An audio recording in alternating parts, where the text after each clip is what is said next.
Good morning, friends. I want to talk to you today about the power of the morning, those precious quiet hours that greet you before the world fully wakes up. Every morning is a gift. It's a brand new chapter, a clean slate, a chance to set the tone for your day, your week, even your life. What you do in those first moments can change everything. Today, I want to share with you the 3 things you should do every morning to empower yourself, to center yourself, and to step into the fullness of who you are. Number 1, set the tone for your day. Now, let me tell you something. How you wake up, how you choose to spend those first few minutes matters. Before the rush of emails, before the to-do lists, before the world demands your attention, take a moment for yourself. Ground yourself in peace, in purpose, in gratitude. Close your eyes, breathe deeply, and ask yourself, what do I want to feel today? Whether it's joy, confidence, or calm, whatever you need most, set that intention for the day. Number 2, be intentional with your time. You know, life will pull you in a million different directions if you let it. But I believe when you wake up each morning, you get to decide where your energy goes. Don't just jump into the chaos. Take charge of your time. Whether it's 5 minutes or 50, carve out moments to reflect, to plan, and to set your priorities. Write down your top goals for the day. What's truly important to you? Not just what's urgent, but what aligns with your deeper purpose. When you start with clarity and focus, you take control instead of letting the day run you. Number 3, nourish your mind, body, and spirit. This is so important. Your morning isn't just about what you do, but how you feel. Nourish yourself. Your body deserves movement, your mind deserves peace, and your spirit deserves renewal. Whether it's stretching, meditating, or savoring a cup of tea, whatever fills you up, make time for it. It doesn't have to be complicated, but it does have to be intentional. When you take care of yourself first thing in the morning, you carry that energy with you throughout the day. And let me add one more thing: practice gratitude. If you do nothing else, take a moment every morning to be thankful. Whether it's for the sun rising, the roof over your head, or simply for the chance to start again. Gratitude opens doors you didn't even know were there. It shifts your mindset from lack to abundance, and suddenly you begin to see blessings where you once saw challenges. So, my friends, remember this: every morning you get to choose how your day unfolds. Set the tone, be intentional with your time, nourish your whole self, and don't forget to give thanks. Do these 3 things and watch how your life begins to change one morning at a time. Setting the tone for the day is about more than just waking up and going through the motions. It's about consciously deciding how you want to feel, how you want to approach the day, and what kind of energy you want to bring into every interaction, every task, every moment. The truth is, the first moments of your morning are sacred. They set the rhythm for everything that follows. If you start the day with chaos, anxiety, or stress, that's the energy that will carry through. But if you begin with peace, intention, and a sense of grounding, that's the energy you can weave into your day no matter what comes your way. When you open your eyes in the morning, before your feet hit the floor, take a breath. Allow yourself to be still for just a few moments. In that stillness, you get to choose. You get to decide, what kind of day am I going to have? That decision, that mindset, has a ripple effect on everything. It's not just about what happens to you during the day, it's about how you respond, how you navigate through whatever comes. When you start with a sense of calm and clarity, you're better equipped to handle challenges, you're more likely to see opportunities, and you're more open to joy. Think of it like this: you're the author of your day. And those first few minutes, that's when you're writing the first chapter. It doesn't matter what happened yesterday, it doesn't matter what's on your calendar. What matters is this moment right here. This is your opportunity to set an intention for how you want to be in the world today. Maybe you want to feel more patient, maybe you need more confidence, maybe you're craving joy. Whatever it is, bring that feeling to the forefront of your mind and let it guide you. This practice isn't about ignoring the challenges or pretending everything's perfect. It's about recognizing that no matter what, you have the power to choose how you show up. You can choose peace, even in the midst of chaos. You can choose gratitude even when things aren't going your way. You can choose to bring a sense of purpose to everything you do, no matter how small the task. And let's talk about gratitude for a moment, because that's such a key part of setting the tone. When you wake up and immediately focus on what you're grateful for, whether it's your health, your home, the people in your life, or simply the gift of another day, you're creating a mindset of abundance. You're starting your day by acknowledging the good. And when you do that, you begin to see more of it. It shifts your perspective, and suddenly, even the little things become sources of joy and appreciation. So when I say set the tone for the day, I mean be intentional. Be mindful of how you start. Whether it's a quiet moment of reflection, a deep breath, or even a small ritual like sipping your coffee in silence, create space for yourself to align with how you want your day to unfold. This isn't about perfection, it's about presence. It's about grounding yourself in a way that allows you to meet the day with clarity, with focus, and with a sense of purpose. When you set the tone for your day, you're not just reacting to life, you're actively shaping it.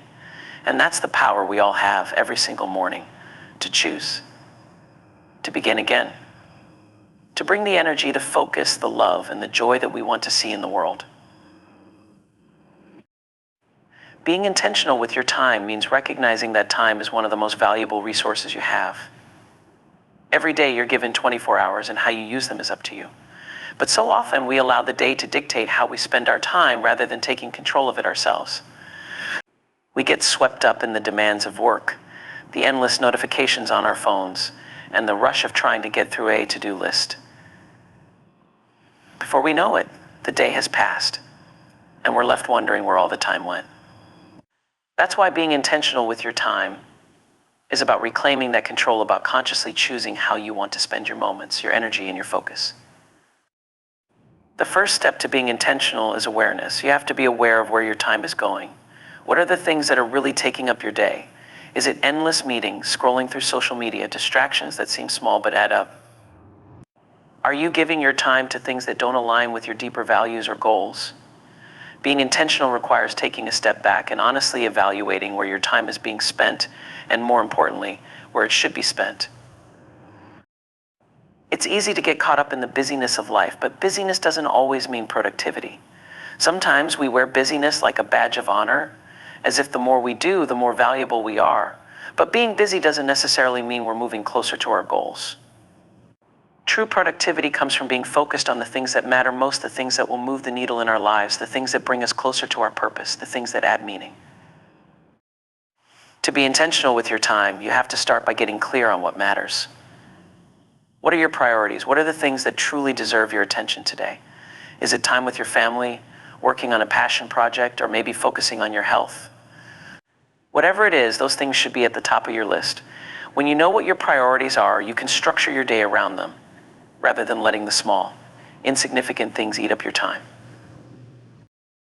Part of being intentional is creating a routine that supports your goals. Routines are powerful because they give you a framework for how to approach your day. They provide structure so you're not constantly reacting to whatever comes up. Instead, you're proactive. You're setting the course for your day with a clear plan, and that allows you to make better choices about where your time and energy go. This doesn't mean you have to rigidly stick to a schedule or fill every minute of your day with productivity. It's about balance. It's about making sure that the things you say are important to you are actually getting your time and attention. It's about carving out time for reflection, for rest, for the things that nourish you alongside your responsibilities and obligations. When you're intentional with your time, you're saying, I value myself enough to give my energy to the things that truly matter. Another aspect of being intentional with your time is learning to say no. So often we feel obligated to say yes to everything, whether it's a work project, a social event, or a favor for someone else.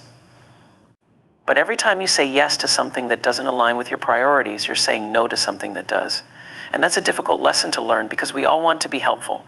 We all want to be accommodating. But being intentional means setting boundaries and knowing that your time is precious. It's okay to say no to things that don't serve your purpose. In fact, it's necessary. It's also important to recognize that intentionality isn't about perfection. Life is unpredictable, and sometimes things don't go as planned. But when you approach your time with intention, even the unexpected can be navigated more smoothly because you're grounded in what's important. You can adapt and adjust without feeling like you've lost control of your day, because your focus is always on the bigger picture. At the end of the day, being intentional with your time is about living with purpose. It's about making sure that your actions, your energy, and your focus are aligned with who you want to be and what you want to create in your life. It's about making sure that when you look back on your day, you can feel good about where your time went, not because you did it all, but because you did what mattered. And that's where the real power lies. When you're intentional with your time, you're no longer just going through the motions, you're creating a life that's meaningful, fulfilling, and true to who you are. Nourishing your mind, body, and spirit is an essential practice for living a balanced, vibrant life. It's about recognizing that you're not just a physical being moving through the world, but a complex, interconnected system. Your thoughts, emotions, physical health, and spiritual well-being are all intertwined. When one part of you is out of balance, it affects everything else. That's why taking time to intentionally nourish each aspect of yourself every day is so important. Let's start with the mind. Your mind is where everything begins. Your thoughts shape your reality, your choices, your outlook on life. But so often, we don't take care of our mental space. We allow negative thoughts, stress, and endless distractions to clutter our minds. Nourishing your mind means consciously creating space for clarity, for growth, and for peace. One of the most powerful ways to do this is through mindfulness. Whether it's meditation, journaling, or simply sitting in stillness for a few minutes, these practices allow you to quiet the noise of the world and tune into what's really going on inside you. When you nourish your mind, you're also making room for learning and growth. It's easy to get caught up in the routine of daily life, but your mind needs stimulation to stay sharp and vibrant. Feeding your mind with new ideas, books, or creative pursuits helps you stay curious and engaged with the world. It's about challenging yourself to think in new ways, to see things from different perspectives, and to expand your understanding. That's nourishment too, fueling your mind with knowledge and inspiration so you can continue evolving. Next, your body. It's easy to overlook how deeply connected your physical health is to your overall well-being. When your body is well cared for, everything else flows more smoothly. But nourishment here isn't just about the food you eat, though that's important. It's about treating your body with the respect and kindness it deserves. Moving your body, whether through exercise, yoga, or even just a walk, releases stress and tension, boosts your energy, and helps you connect with yourself on a deeper level. Nourishing your body means listening to what it needs. Maybe it's rest when you're feeling tired, or maybe it's movement when you're feeling sluggish. It's about tuning into the signals your body is giving you and responding with care. Your body is the vessel that carries you through life. And when you nourish it through movement, through rest, through healthy food, you're giving yourself the strength and energy you need to live fully. It's not about pushing yourself to extremes or fitting into an idea of what health should look like. It's about balance, self-care, and honoring the unique needs of your body. And then there's your spirit. This is often the most overlooked aspect of nourishment, but in many ways it's the most important. Your spirit is the essence of who you are, the part of you that's connected to something greater than yourself. Nourishing your spirit means feeding your soul with what brings you joy, meaning, and connection. It's about aligning with your purpose, your passions, and the things that make you feel alive. For some, nourishing the spirit comes through prayer, meditation, or time spent in nature. For others, it's found in creativity, painting, writing, or music. Whatever it is that lights you up from the inside, that's where you find spiritual nourishment.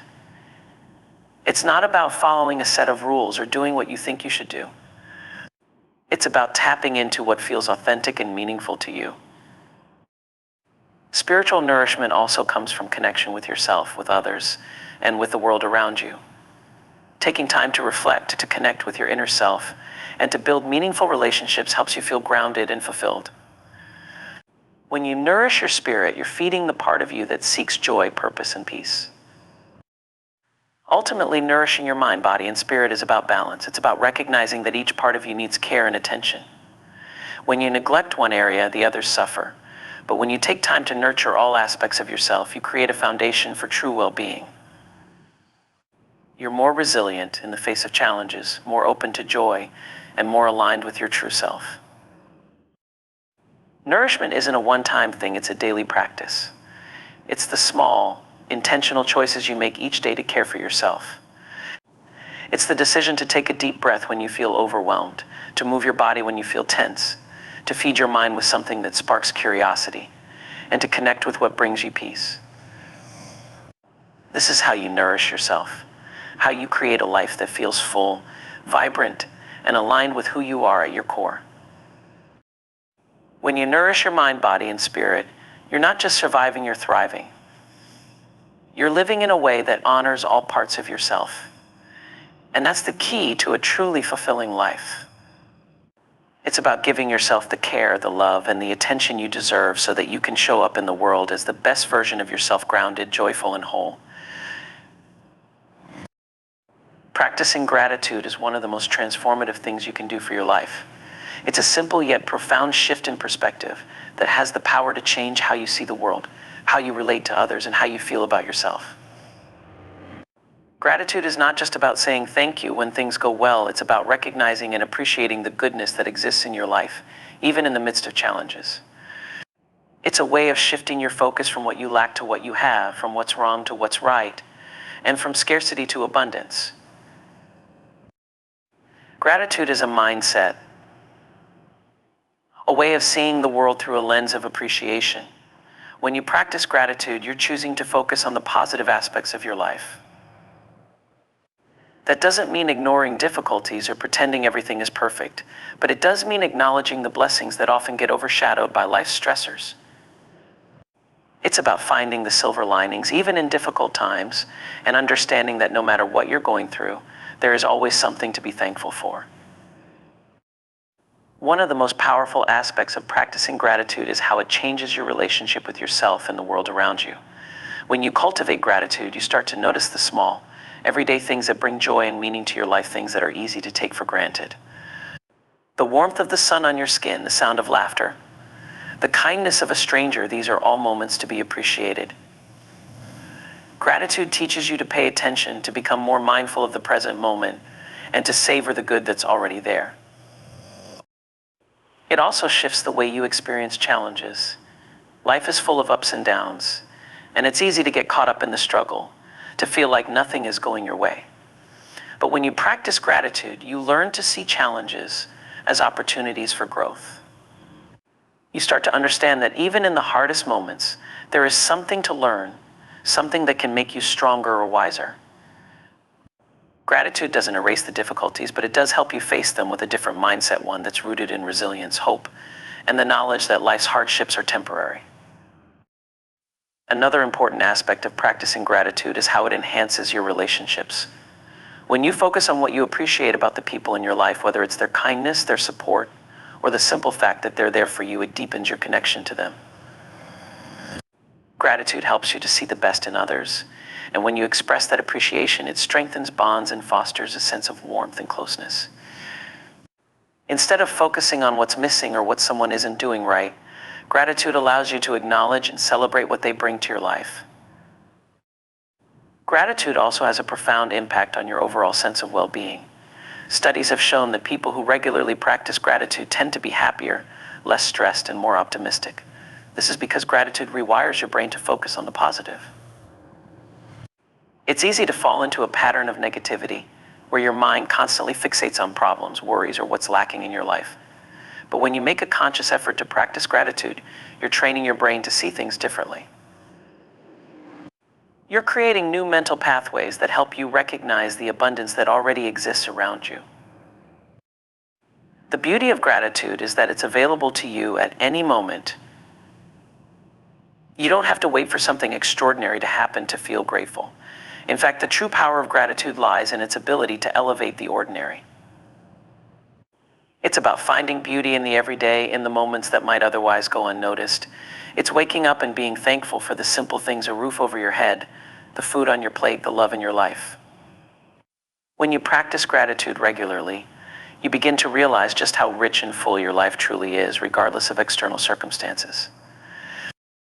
One of the most effective ways to deepen your gratitude practice is through reflection. Take time each day to think about what you're thankful for. You can do this mentally by simply listing a few things in your mind, or you can write them down in a gratitude journal. When you put your gratitude into words, it becomes more tangible, more real. You begin to see patterns of abundance in your life, and that awareness opens your heart to even more gratitude. Another powerful way to practice gratitude is by expressing it to others. Tell the people in your life what they mean to you, how much you appreciate their presence and their support. Gratitude isn't just something you feel internally, it's something that grows when you share it. Whether it's a heartfelt thank you to a friend, a note of appreciation to a colleague, or even a moment of silent thanks for someone who has made a difference in your life, expressing gratitude creates a ripple effect of positivity. Practicing gratitude also shifts your relationship with yourself. So often we're our own harshest critics, constantly focusing on what we didn't do right, where we fell short, or how we're not enough. But gratitude allows you to turn that inner dialogue around. It invites you to appreciate who you are, to acknowledge your strengths, and to give yourself credit for the ways you've grown and overcome challenges. When you practice gratitude toward yourself, you cultivate self-love and compassion, which are essential for living a fulfilling and joyful life. At its core, practicing gratitude is about living in a state of appreciation, where you recognize that life, even with all its imperfections, is a gift. It's about acknowledging the goodness that exists all around you, and in doing so, inviting more of that goodness into your life. Gratitude has a way of expanding. When you start to notice the blessings in your life, you attract more things to be grateful for. It's a cycle of positivity that feeds itself, and the more you practice it, the more natural it becomes. Ultimately, gratitude is a choice. It's a choice to focus on what's right, to appreciate the beauty and abundance that's already here, and to live with a sense of wonder and thankfulness. It's not something that just happens to you, it's something you actively create moment by moment. When you make gratitude a daily practice, you're not only changing your perspective, you're changing your life.